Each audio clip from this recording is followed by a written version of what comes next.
तो आज मैं लेकर आ गई हूँ आपके BA first semester English literature का मॉडल पेपर 2023-24 का न्यू बैच जो है स्टूडेंट्स का, उनके लिए ये इंग्लिश का मॉडल पेपर है। और आज के इस वीडियो में मैं आपको 16 ऐसे इम्पॉर्टेंट प्रश्न बताऊंगी जो आपके परीक्षा में आएंगे ही आएंगे और महत्वपूर्ण है, अत्यंत महत्वपूर्ण है। तो चलिए स्टार्ट करते हैं। और अगर अभी तक आप कंफ्यूज हैं हम क्या पढ़ें, हमारा सिलेबस में 8 यूनिट्स हैं, इतने सारे टॉपिक हैं, क्या हम पढ़ें, तो आज ये आपके सिलेबस का निचोड़ है। ये 16 क्वेश्चन आपके सिलेबस से जो सबसे ज्यादा इम्पोर्टेंट और परीक्षा में पूछे जाने वाले हैं उन्हीं को मैं आज की वीडियो में बताने वाली हूँ। तो चलिए शुरू करते हैं। पहला आपका क्वेश्चन है, right the contribution of Rabindranath Tagore and Shri Aurobindo in Indian English writing. आपके यूनिट नंबर 1 में रविन्द्रनाथ टैगोर और श्री अरबिंदो का कंट्रीब्यूशन है। इनके अलावा भी बहुत सारे ऑथर्स के कंट्रीब्यूशन है, मगर आप रविन्द्रनाथ टैगोर और श्री अरबिंदो के कंट्रीब्यूशन को बहुत अच्छे से तैयार कर लीजिएगा, क्योंकि इनका कंट्रीब्यूशन आपके पेपर में जरूर आएगा। फिर चाहे आपके लॉन्ग में आए या फिर शॉर्ट में आए, लेकिन आएगा जरूर। और ये सब मैंने करवा दिया है, पूरा नोट्स आपको मिल जाएगा। क्वेश्चन नंबर 2 है आपका, explain the characterisation of short story. आपके यूनिट नंबर 2 में शॉर्ट स्टोरी है, जिसमें आपको एलिमेंट्स ऑफ शॉर्ट स्टोरी पढ़ना है। तो कैरेक्टराइजेशन का मतलब कैरेक्टर जो एक एलिमेंट होता है स्टोरी के अंदर। देखिए, बिना कैरेक्टर के स्टोरी को हम आगे नहीं बढ़ा सकते। उसमें कोई इंसान होना चाहिए ना, चाहे कोई इंसान हो, कोई जानवर हो, कोई कैरेक्टर हो, जिसकी वजह से स्टोरी आगे बढ़ेगी, जिस पर पूरी स्टोरी घूमेगी। तो इसलिए कैरेक्टर बहुत इंपॉर्टेंट है एक शॉर्ट स्टोरी में या फिर ड्रामा में, हर में। तो कैरेक्टराइजेशन क्या है और जितने भी एलिमेंट ऑफ शॉर्ट स्टोरी है मैंने उनको कंप्लीट करवा दिया है, तो आप उनको देख लीजिएगा और कैरेक्टराइजेशन एंड इसके टाइप्स को एकदम रट लीजिएगा। अब है अगला क्वेश्चन, डिफाइन प्लॉट। क्वेश्चन छोटा सा है लेकिन बहुत इंपॉर्टेंट है।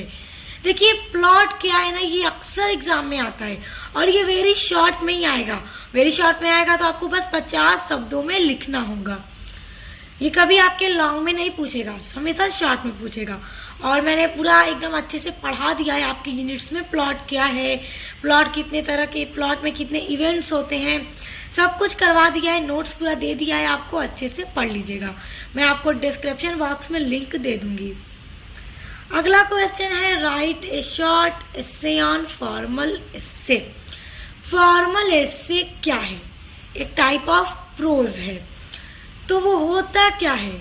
फॉर्मल एस्से जो एक फॉर्मल वे में लिखा जाता है, जो पर्सनल नहीं होते, वही फॉर्मल एस्से होते हैं। तो इसको भी मैंने करवा दिया है, ये भी आपको पूरा मिल जाएगा यूनिट नंबर 2 में आपके।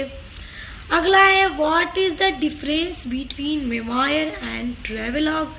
टॉप लेवल का ये क्वेश्चन है, ये आपके परीक्षा में जरूर पूछा जाएगा। मेमोयर एंड ट्रेवलॉग में क्या डिफरेंस है? देखिए, यहाँ पर आपको एक और क्वेश्चन बताती हूँ इसी जैसा, ऑटोबायोग्राफी एंड बायोग्राफी के बीच में डिफरेंस, तो उनको देख लीजिएगा। और मेमोयर एंड ट्रेवलॉग के बीच में डिफरेंस, उन दोनों को अच्छे से तैयार कर लीजिएगा। सब कुछ मैंने करवा दिया है। अगला है, define humour and pathos. Pathos एक प्रोज डिवाइस है और ह्यूमर भी एक प्रोज डिवाइस है। ह्यूमर का यूज राइटर अपने स्टोरी में या अपने प्ले में तब करता है जब उसको अपने ऑडियंस को हंसाना होता है। जैसे अगर आप कोई स्टोरी पढ़ें और आपको हंसी आए, मजाक आए, और जैसे लगे कितनी कॉमेडी है, तो वहां पर ह्यूमर का यूज होता है। और अगर आप कोई स्टोरी या ड्रामा पढ़ते हैं और उसमें आप पढ़कर सैड हो जाते हैं, उदासी होती है, दुखी होते हैं, तो वहां पर प्रोज डिवाइस पैथोस का यूज राइटर अपने वर्क में करता है। तो ये दोनों बहुत इंपॉर्टेंट प्रोज डिवाइस है। इससे हंसी आएगी आपको, इससे आप उदास होंगे पढ़कर। अगला है, what is point of view in prose devices. Prose devices में पॉइंट ऑफ व्यू क्या होता है? तो पॉइंट ऑफ व्यू का मतलब दृष्टिकोण, स्टोरी का या प्ले का दृष्टिकोण।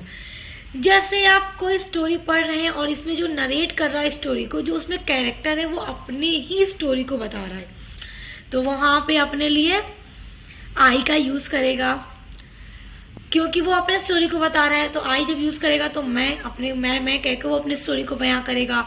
और यहाँ पर first person point of view होगा, और second person point of view में एक इंसान दूसरे की स्टोरी को बताएगा तो यू या फिर योर्स का यूज करेगा, तो वहाँ पे second person point of view है। और third person point of view में जैसे कि हम सब होते हैं ना, वी या फिर अस का यूज किया जाता है, तो वो third person point of view होता है। तो एक स्टोरी के अंदर ये पॉइंट ऑफ व्यू भी बहुत इंपॉर्टेंट है, ये प्रोज डिवाइस।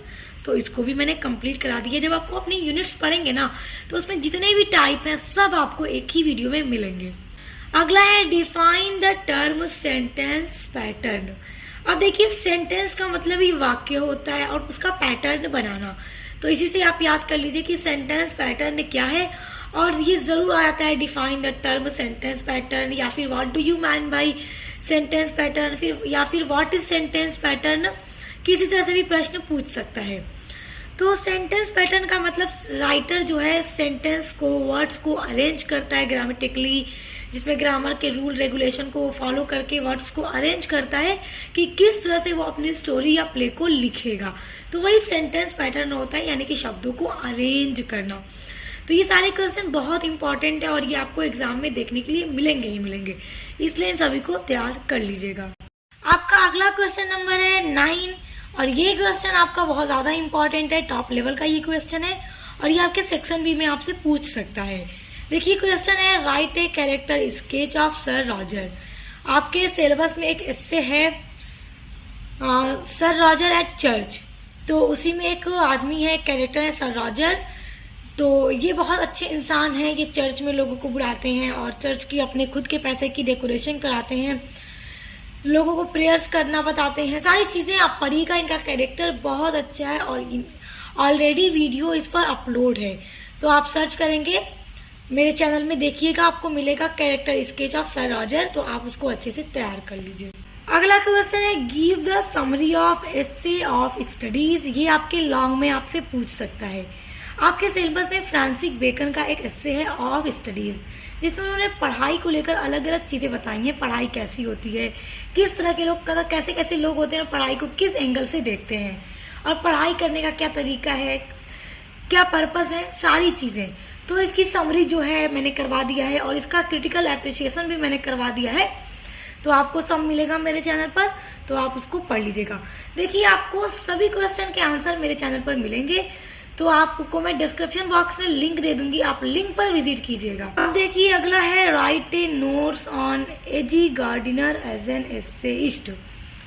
तो एजी गार्डिनर एसेइस्ट के रूप में कैसे हैं? एजी गार्डिनर का एस्से है आपके सिलेबस में ऑन स्माइल्स, तो ऑन स्माइल्स के ऊपर भी समरी पूछ सकता है कि उसकी समरी बताइए, तो मैंने एस्से करा दिया है, आप लोग देख लीजिएगा। और एजी गार्डिनर एसेइस्ट के रूप में कैसे हैं, इस पर भी वीडियो मैंने अपलोड कर दी है, तो ऑलरेडी ये वीडियो अपलोडेड है, ये भी आपको डिस्क्रिप्शन बॉक्स में प्लेलिस्ट में मिलेगी। अगला है, what is power point presentation. Power point presentation तो हर हाल में आएगा, क्योंकि आपके यूनिट नंबर 8 से ये क्वेश्चन है, और यूनिट नंबर 8 में आपका जो है ना, वहां से प्रश्न जरूर आएंगे। तो पावर पॉइंट प्रेजेंटेशन को भी मैंने करवा दिया है, तो आप इसको तैयार कर लीजिएगा। अगला है, what is informal letter, explain its part. Informal letter क्या है? तो यूनिट नंबर 8 में आपके फॉर्मल लेटर, इनफॉर्मल लेटर, उसके टाइप हैं, तो मैंने एक सब करा दिया है, किस तरह फॉर्मल इनफॉर्मल लेटर लिखना है, सारी चीजें बता दी है, और इसके पार्ट्स के बारे में पढ़ा दिया है, तो सब कुछ आप पढ़ लीजिएगा प्लेलिस्ट पर चेक करके। अगला क्वेश्चन है, हाउ टू प्रिपेयर सर्कुलम विटाए। देखिए, सर्कुलम विटाए को शॉर्ट पे बोलते हैं सीवी। तो क्वेश्चन है आपका, हाउ टू प्रिपेयर सीवी, और सीवी क्या होती है ये भी पूछ सकता है कि व्हाट इज सीवी। तो मैंने सीवी भी करा दी है, सीवी होती क्या है ये आपके यूनिट नंबर 8 में आपको सब मिलेगा। तो देखिए, आपकी एक एक जो यूनिट्स है उन पर कई सारे पार्ट्स में वीडियो अपलोडेड है, डिस्क्रिप्शन बॉक्स में दे दूंगी लिंक, देखिएगा। तो सीवी को किस तरह से तैयार करना है वो भी मैंने बताया है, सीवी किस तरह से बनाई जाती है, तो ये आप तैयार कर लीजिएगा, क्योंकि सीवी बनाने के लिए कहेगा जरूर। देखिए, आपसे यहाँ पर एक और बहुत अच्छी बात बतानी है कि अगर आप अपने बीए फर्स्ट सेमेस्टर में इंग्लिश लिटरेचर के अलावा सोशियोलॉजी पढ़ते हैं, यानी समाजशास्त्र, या फिर अगर आप पॉलिटिकल साइंस पढ़ते हैं, या फिर मेडिवल हिस्ट्री पढ़ते हैं, या फिर आप एजुकेशन पढ़ते हैं, तो इन सभी सब्जेक्ट की क्लास मेरे चैनल पर हो रही है। प्लेलिस्ट मैंने सभी सब्जेक्ट की अलग अलग बना दी है और प्लेलिस्ट में सभी यूनिट्स आपकी ऐड हैं 1 से लेकर 8 तक की। तो आप सभी यूनिट्स को जाइए, प्लेलिस्ट में विजिट कीजिए और पढ़िए। और साथ ही साथ मैं सभी सब्जेक्ट के model paper, important question answer की वीडियोस अपलोड करती हूँ, जिनसे आप अपने एग्जाम की तैयारी बहुत अच्छी कर सकते हैं। तो इस स्टूडेंट अच्छे से पढ़ाई कीजिए। Best of luck. आइए आगे क्वेश्चन आपके देखते हैं। अगला है give the summary of short story the terror in your own words. देखिए शॉर्ट स्टोरी को ना उसकी समरी को ओन वर्ड्स में लिखने के लिए कह देता है। ओन वर्ड्स का मतलब पहले आपको इस स्टोरी को पढ़ना होगा, आखिर इस स्टोरी में बात क्या कही गई, ये स्टोरी है किस चीज पर बेस्ड। तो जब आप स्टोरी पढ़ लेंगे तो फिर ऑटोमेटिक आपको पता चल जाएगा कि अब इस स्टोरी को अपने खुद के वर्ड्स में कैसे बनानी है। जिस तरह से स्टोरी शुरू हुई, क्या क्या हुआ, सारी चीजों को अपने से बना कर एग्जाम में लिख आइए।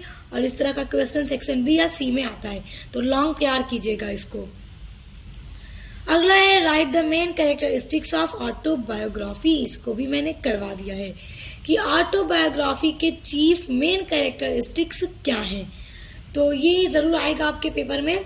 तो आज की वीडियो के ये 16 क्वेश्चन बहुत ही इम्पोर्टेंट हैं आपके एग्जाम में, न्यू बैच 2023-24 के स्टूडेंट्स के लिए। तो अब चलिए इनके आंसर को पढ़ने के लिए आप डिस्क्रिप्शन बॉक्स में दी गई सभी लिंक पर बारी बारी विजिट कीजिए और सभी को पढ़िए। आपके ये क्वेश्चन आएंगे ही आएंगे। तो बेस्ट ऑफ लक। आप मिलते हैं नेक्स्ट वीडियो के साथ।